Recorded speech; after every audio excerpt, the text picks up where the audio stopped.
Hello everyone, आज हम लोग देखेंगे करंट अफेयर मॉक टेस्ट का सेट नंबर 8 जो कि बिहार दरोगा 1799 पोस्ट, बीपीएससी एईडीओ, बीएसएससी सीजीएल या किसी भी स्टेट पीसीएस के लिए लाइक बीपीएससी 72, यूपी पीसीएस 2026 के लिए इम्पॉर्टेंट है। तो आते हैं पहले क्वेश्चन पे। और हाँ, चैनल को सब्सक्राइब जरूर कर ले। वैश्विक नवाचार सूचकांक ग्लोबल इनोवेशन इंडेक्स 2025 में भारत का स्थान क्या है? मैं यहाँ पे ऑप्शन नहीं पढ़ूंगा, सीधे आंसर बताते हुए चलूँगा। तो ऑप्शन ए आपका यहाँ पे सही आंसर होगा 38। वैश्विक नवाचार सूचकांक 2025 में भारत कौन से स्थान पे है? तो भारत की रैंक है 38। ऑप्शन ए आपका यहाँ पे सही आंसर होगा।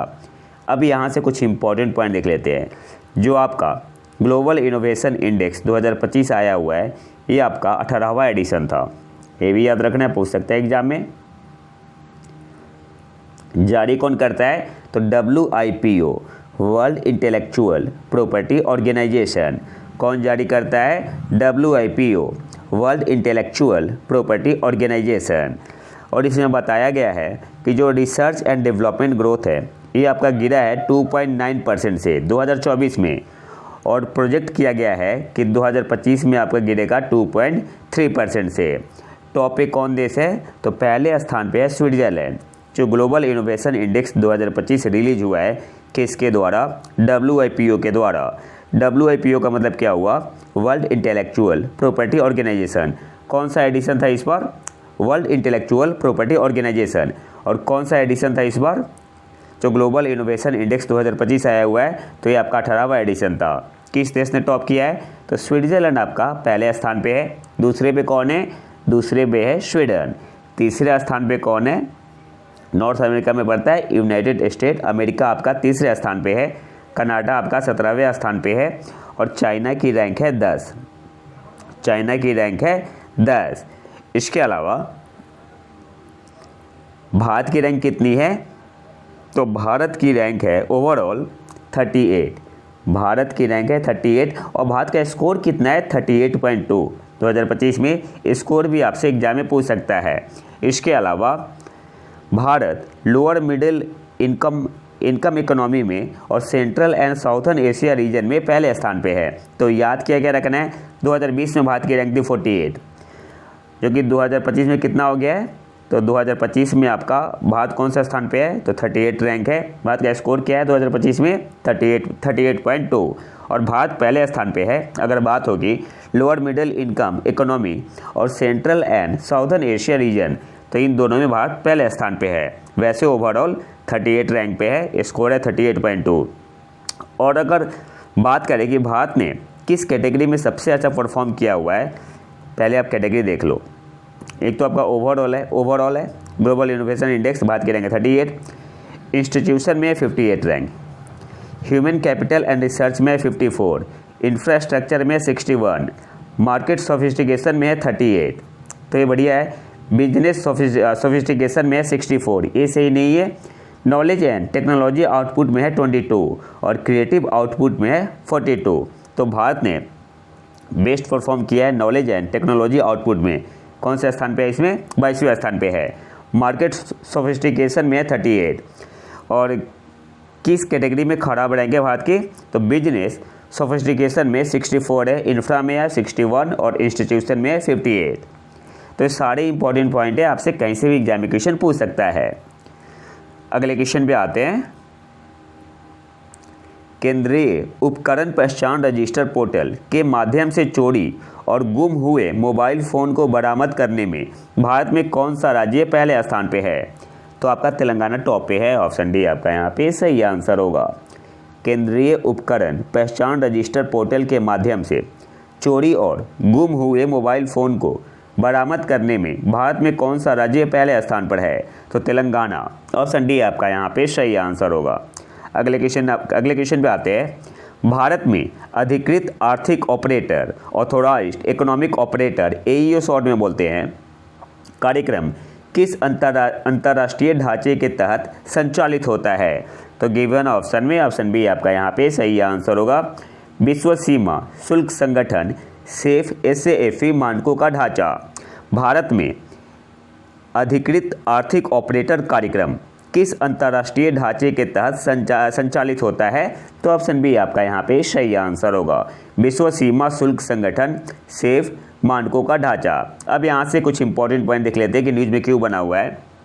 तो भारत के उदारीकृत अधिकृत आर्थिक ऑपरेटर यानी AEO कार्यक्रम, जिसका उद्देश्य क्या है? अच्छा, आपसे एग्जाम ये भी पूछ सकता है कि जो भारत का AEO कार्यक्रम है, ऑथोराइज्ड इकोनॉमिक ऑपरेटर कार्यक्रम, इसका उद्देश्य क्या है?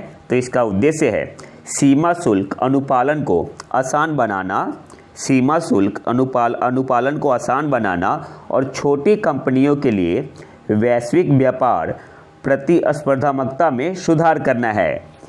इसकी विश्व व्यापार संगठन में प्रशंसा की गई है जो भारत का AEO कार्यक्रम है, क्योंकि इससे अंतर्राष्ट्रीय व्यापार में MSME की भागीदारी में उल्लेखनीय वृद्धि हुई है। तो एक काफ़ी पॉजिटिव पॉइंट है। और जो आपका AEO कार्यक्रम है ये किसके अंडर आता है? तो world custom organization safe framework of standards, और इसका ऑब्जेक्टिव क्या है? To secure and facilitate global trade. और जो इंडिया का AEO प्रोग्राम है, ऑथोराइज्ड इकोनॉमिक ऑपरेटर कार्यक्रम, ये आपका स्टार्ट हुआ था 2011 में और मजबूत हुआ था 2016 में। तो ये पॉइंट भी आपको याद रखना है। अगले क्वेश्चन पे आते हैं। भारत का सबसे बड़ा लिथियम आयन बैटरी विनिर्माण संयंत्र कहाँ शुरू किया गया? तो हरियाणा में, ऑप्शन है आपका यहाँ पे सही आंसर होगा। हरियाणा में कहाँ? सोहना हरियाणा में। और ये जो फैसिलिटी सेटअप हुआ है किस स्कीम के तहत, किस स्कीम के अंडर? तो आंसर क्या होगा? सेंटर का जो स्कीम है electronics manufacturing cluster EMC scheme. तो ये भी आपको याद रखना है। और ये क्रिएट करेगा 5000 डायरेक्ट जॉब। अगले क्वेश्चन पे आते हैं। आवास और शहरी मामलों के मंत्रालय ने किस प्रमुख योजना के तहत अंगीकार 2025 अभियान शुरू किया है? तो गिवन ऑप्शन में ऑप्शन सी आपका यहाँ पे सही आंसर होगा, प्रधानमंत्री आवास योजना शहरी 2.0। आवास और शहरी मामलों के मंत्रालय ने, ये भी याद रखना है, आपसे एग्जाम में पूछ सकता है कि अंगीकार 2025 अभियान किसने शुरू किया है? तो आवास और शहरी मामलों के मंत्रालय ने।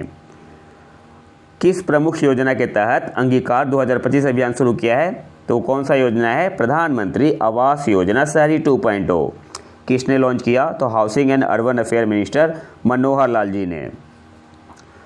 और इस अभियान का उद्देश्य क्या है, ऑब्जेक्टिव क्या है? तो यह अभियान एक व्यापक पहुंच कार्यक्रम है जो देश भर में प्रधानमंत्री आवास योजना शहरी के बारे में व्यापक जागरूकता पैदा करके इसके कार्यान्वयन में तेजी लाएगा।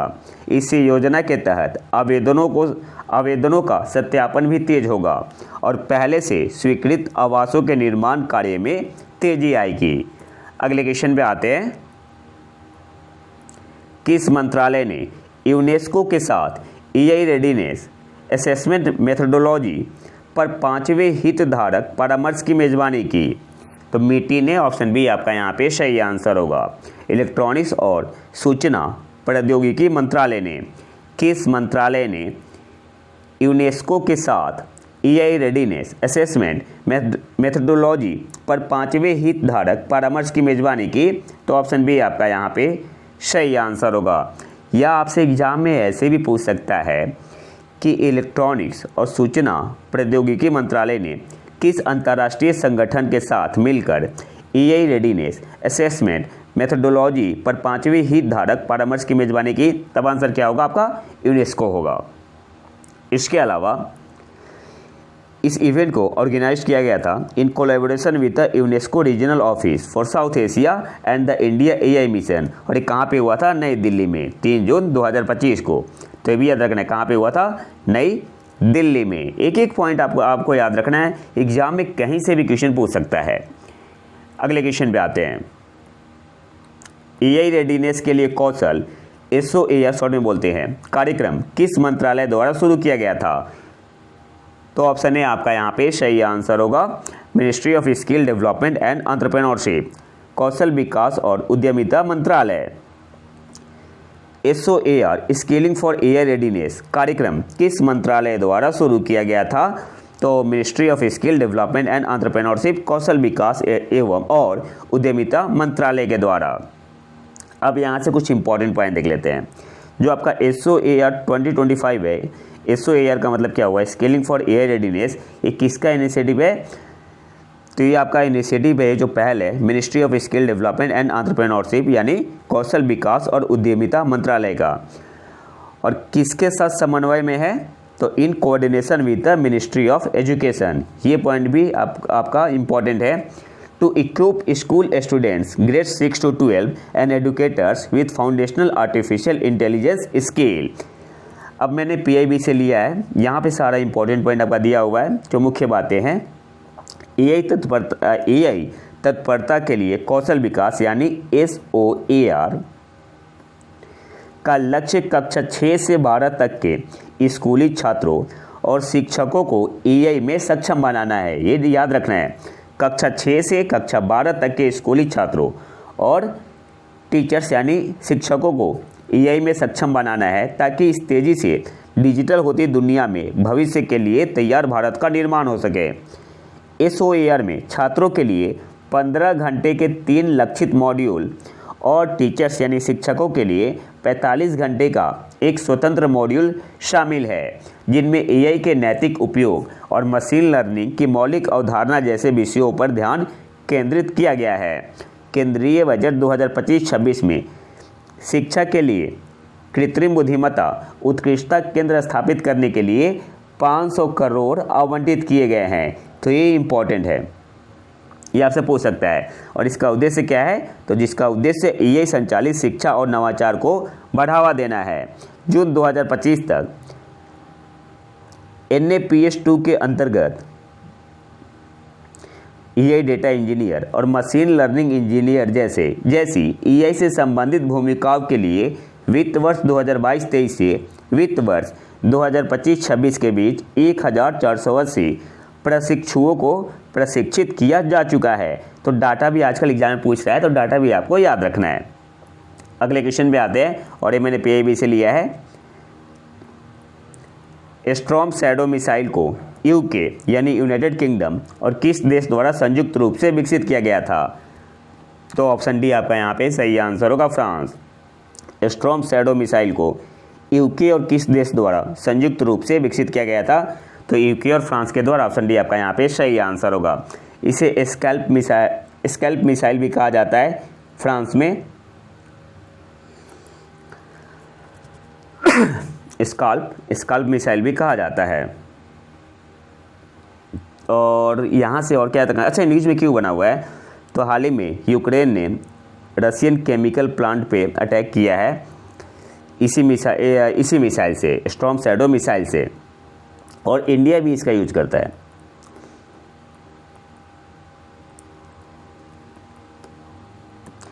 अब आप यहाँ पिक्चर में देख सकते हैं जो आपका स्टॉर्म शैडो मिसाइल है या स्कैल्प मिसाइल, तो कैसे इसका यूज किया जाता है?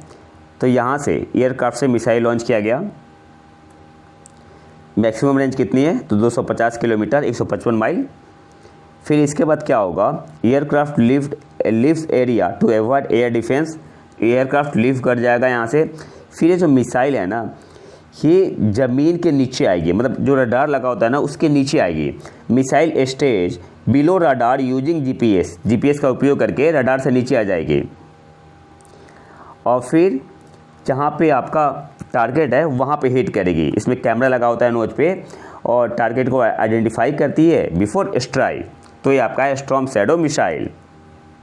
अगले क्वेश्चन पे आते हैं। बुशहर संयंत्र किस देश की पहली और एकमात्र चालू परमाणु ऊर्जा सुविधा है? तो ये आपका ईरान में है। ऑप्शन बी आपका यहाँ पे सही आंसर होगा। एक्चुअली रसिया 8 न्यूक्लियर प्लांट एस्टेब्लिश करेगा ईरान में, तो उसी के तहत आपका ये न्यूज में बना हुआ है। अगले क्वेश्चन पे आते हैं। किस संगठन ने समुद्र में संकटग्रस्त लोगों या जहाज़ों की त्वरित खोज और बचाव के लिए शरत टूल विकसित किया है? SARAT। तो किसने विकसित किया है? इनक्वाइस्ट ने। ऑप्शन ए आपका यहाँ पे सही आंसर होगा। इनक्वाइस्ट का मतलब क्या हुआ? Indian national centre for ocean information services. और ये जो आपका है अर्थ सिस्टम साइंस ऑर्गेनाइजेशन है, earth system science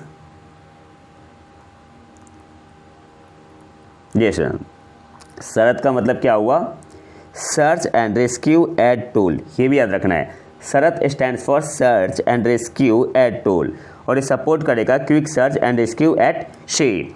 this tool help locate missing person या वेसल्स जहाज by calculating the most probable search area based on ocean current and wind data. तो आपका कौन सा डाटा यूज करेगा? तो ओशियन करेंट डेटा को यूज करेगा और विंड डेटा को आपका यूज करेगा और फिर सर्च करेगा। शरत का मतलब क्या हुआ? Search and rescue at tool. अगले क्वेश्चन पे आते हैं और इसे डेवलप किसने किया है? तो इनक्वास्ट ने Indian national centre for ocean information services. अगले क्वेश्चन पे आते हैं, सोलर ऑर्बिटर मिशन किन दो अंतरिक्ष संगठनों द्वारा संचालित एक संयुक्त मिशन है? तो नासा और यूरोपीय स्पेस एजेंसी के द्वारा। कौन से ऑप्शन में है? ऑप्शन सी आपका यहाँ पे सही आंसर होगा। और इसे लॉन्च किया गया था 2020 में। 2020 में इसे लॉन्च किया गया था। अभी न्यूज में क्यों है? तो पहली बार वैज्ञानिकों ने सोलर ऑर्बिटर मिशन की बदौलत सूर्य के उत्तरी और दक्षिणी ध्रुवों की सीधी तस्वीरें ली है। ये तस्वीरें मार्च 2025 में ली गई और जून 2025 में जारी की गई। इसलिए आपका ये न्यूज में बना हुआ है। इस संयुक्त से नासा मिशन का उद्देश्य सूर्य का करीब से और एक नए दृष्टिकोण से अध्ययन करना है, जिससे वैज्ञानिकों को सूर्य के चुंबकीय क्षेत्र मैग्नेटिक एरिया, सौर हवा और सौर तूफानों को समझने में मदद मिलेगी। और सोलर ऑर्बिटर मिशन जो कि यूरोपीय अंतरिक्ष एजेंसी और नासा के बीच सहयोग है, इसे लॉन्च किया गया था 2020 में। अगले क्वेश्चन पे आते हैं, हाल ही में खबरों में रहा तफ्तान ज्वालामुखी किस देश में स्थित है?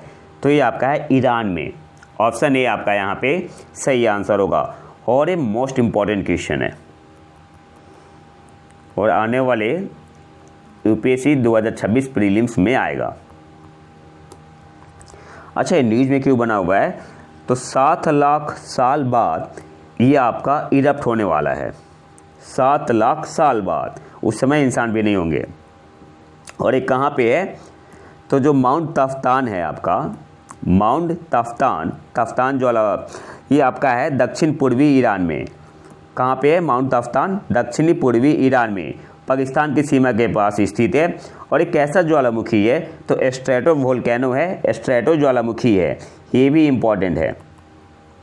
जो स्टेटमेंट टाइप अगर क्वेश्चन पूछेगा तो डाल सकता है। दक्षिण पूर्वी ईरान में है, पाकिस्तान की सीमा के पास। कैसा है? स्ट्रेटो वोल्केनो है। लंबे समय तक अपेक्षाकृत निष्क्रिय रहने के कारण इसे विलुप्त मान लिया गया था। हालांकि पिछले साल कुछ हलचल होने का आभास हुआ था, तो ऐसा लगता है अब इरप्ट होगा। इसमें 2 शिखर है। जो माउंट तफ्तान है इसके 2 शिखर है, नरकू और माथेरकू। ये भी इम्पोर्टेंट है। कौन कौन सा शिखर है? नरकू और माथेरकू। और तफ्तान में एक सक्रिय जल तापीय प्रणाली है, यानी हाइड्रोथर्मल सिस्टम है, जिसमें सल्फर उत्सर्जित करने वाले होल होते हैं, छिद्र होते हैं। और इन्हें क्या कहते हैं? तो इन्हें कहा जाता है फिमरोल्स। तो ये भी आपसे एग्जाम में पूछ सकता है, ये भी आपका पॉइंट इंपॉर्टेंट है। अगले क्वेश्चन पे आते हैं, आईसीसी महिला क्रिकेट T20 विश्व कप 2026 का मेजबान कौन सा देश है? तो ये आपका होगा इंग्लैंड में। ऑप्शन डी आपका यहाँ पे सही आंसर होगा। 10वां एडिशन है आपका ये। और ये इसका फाइनल कहाँ पे होगा? तो लॉर्ड्स में होगा फाइनल। अगले क्वेश्चन पे आते हैं, शोधकर्ताओं को इस बात के प्रमाण मिले हैं कि अंतरतारकीय धूल, इंटरस्टेलर डस्ट के कण आकाशगंगा के चुंबकीय क्षेत्रों के साथ एलाइन होती है, यानी संरेखित होते हैं। आपसे पूछ रहा है जो इंटरस्टेलर डस्ट है, इंटरस्टेलर डस्ट के कण किन पदार्थों से बने होते हैं? तो सिलिकेट और कार्बन युक्त पदार्थ से बने होते हैं। ऑप्शन बी आपका यहाँ पे सही आंसर होगा। बाकी कुछ ज़्यादा इंपॉर्टेंट है नहीं। तो अगले क्वेश्चन पे आते हैं, मार्कोसुर किस महाद्वीप का क्षेत्रीय आर्थिक संगठन है? तो ये आपका साउथ अमेरिका का है। ऑप्शन ए आपका यहाँ पे सही आंसर होगा। मार्कोसुर किस महाद्वीप का क्षेत्रीय आर्थिक संगठन है? तो साउथ अमेरिका का, दक्षिण अमेरिका का। अब ये न्यूज़ में क्यों बना हुआ है? तो हाल ही में भारत और ब्राज़ील ने मर्कोसुर समूह के साथ अपने मौजूदा व्यापार समझौते का महत्वपूर्ण विस्तार करने पर सहमति व्यक्त की। और मर्कोसुर का मतलब क्या हुआ? Southern common market. इसके अलावा जो आपका मर्कोसुर ग्रुप है ये क्या है, South American regional economic organization है। और एक चौथा, ये भी याद रखना है, चौथा लार्जेस्ट इंटीग्रेटेड मार्केट है after the European union, north American free trade agreement NAFTA and the association of south east Asian nation ASEAN. और चौथे नंबर पे आपका कौन सा है, चौथे पे आपका मर्कोसुर जो कि एक South American regional economic organization है और चौथा लार्जेस्ट इंटीग्रेटेड मार्केट है after the EU, NAFTA and ASEAN. इसकी स्थापना कब हुई थी, 1991 में। किस संधि से, तो असुनसियन संधि के द्वारा। अगले क्वेश्चन पे आते हैं, ऊर्जा एशिया सम्मेलन 2025 कहाँ आयोजित किया गया, द एनर्जी एशिया कॉन्फ्रेंस 2025 कहाँ आयोजित किया गया, तो कोलंबोर मलेशिया में। ऑप्शन डी आपका यहाँ पे सही आंसर होगा। कब से कब तक हुआ, तो 16 जून से 18 जून 2025 तक। अगला आपका 2027 में होगा। और इसकी थीम क्या थी, जो एनर्जी एशिया कॉन्फ्रेंस 2025 हुआ, इसकी थीम क्या थी, डिलीवरिंग एशियाज एनर्जी ट्रांजिशन। तो थीम भी इंपॉर्टेंट है, थीम भी आपसे एग्जाम में पूछ सकता है। और यहाँ से एक और पॉइंट याद रखना है, according to recent analysis by Bloomberg NEF and Petronas, इसी ने होस्ट किया था Petronas, at the energy Asia 2025 conference, Asia को ज़रूरत है 88.7 ट्रिलियन USD की in energy investment by which year, तो 2050 तक। तो ये भी आपको याद रखना है। अगले क्वेश्चन पे आते हैं, digital payment intelligence platform DPIP किस संस्था की पहल है, तो सबसे पहले तो आपको याद रखना है DPIP stands for digital payment intelligence platform. और ये किसकी पहल है, RBI की। ऑप्शन सी आपका यहाँ पे सही आंसर होगा। जो डिजिटल पेमेंट फ्रॉड होता है तो इससे निपटने के लिए RBI ने लॉन्च किया है DPIP, digital payment intelligence platform. अगले क्वेश्चन पे आते हैं, किस संस्थान ने नई AI संचालित सूर्य प्रकाश और कंपन आधारित जल शोधन प्रणाली विकसित की है, तो नैनो विज्ञान एवं प्रौद्योगिकी संस्थान मोहाली ने। ऑप्शन ए आपका यहाँ पे सही आंसर होगा। किस संस्थान ने नई AI संचालित सूर्य प्रकाश और कंपन आधारित जल शोधन प्रणाली विकसित की है, तो नैनो विज्ञान एवं प्रौद्योगिकी संस्थान मोहाली ने। यह जो प्रणाली है एक पीजो फोटो कैटेलिटिक जल फिल्टर है जिसे जैव निम्नीकरणीय कम लागत वाला और पर्यावरण अनुकूल बनाया गया है, जो अपशिष्ट जल से औद्योगिक रंगों जैसे हानिकारक प्रदूषकों को हटाने में सक्षम है। अगले क्वेश्चन पे आते हैं, किस संगठन ने वनों के लिए वित्त की पहली स्थिति 2025 रिपोर्ट जारी की है, तो UNEP ने। ऑप्शन बी आपका यहाँ पे सही आंसर होगा। किस संगठन ने वनों के लिए वित्त की पहली स्थिति 2025 रिपोर्ट जारी की है, तो UNEP ने। और इस रिपोर्ट में वर्तमान वन वित्त प्रवाह और 2030 तक वैश्विक लक्ष्यों को पूरा करने के लिए आवश्यक निवेश के बीच 216 बिलियन अमेरिकी डॉलर का वार्षिक अंतर पाया गया है। और वैसे इस रिपोर्ट में बहुत सारा इंपॉर्टेंट पॉइंट है, इसको मैं अपने फेसबुक पेज प्रतीक IQ एजुकेशन पे डाल दूंगा। और आज के आखिरी क्वेश्चन पे आते हैं, छत्तीसगढ़ तेलंगाना सीमा पर कड़ेगुट्टा पहाड़ी पर चलाए गए सबसे बड़े नक्सल विरोधी अभियान का नाम क्या है, तो operation black forest. Option D आपका यहाँ पे सही आंसर होगा। छत्तीसगढ़ तेलंगाना सीमा पर कड़ेगुट्टा पहाड़ी पर चलाए गए सबसे बड़े नक्सल विरोधी अभियान का नाम क्या है, तो operation black forest. Option D आपका यहाँ पे सही आंसर होगा। तो ये तो था हमारा आज का लेक्चर। अगर आपको इसका PDF चाहिए तो आप हमारे टेलीग्राम चैनल प्रतीक IQ करंट अफेयर को ज्वाइन कर सकते हैं। और अगर वीडियो पसंद आए तो लाइक करें और चैनल को सब्सक्राइब जरूर कर ले। मिलते हैं नए वीडियो में नए टॉपिक के साथ, तब तक के लिए नमस्कार, जय हिंद।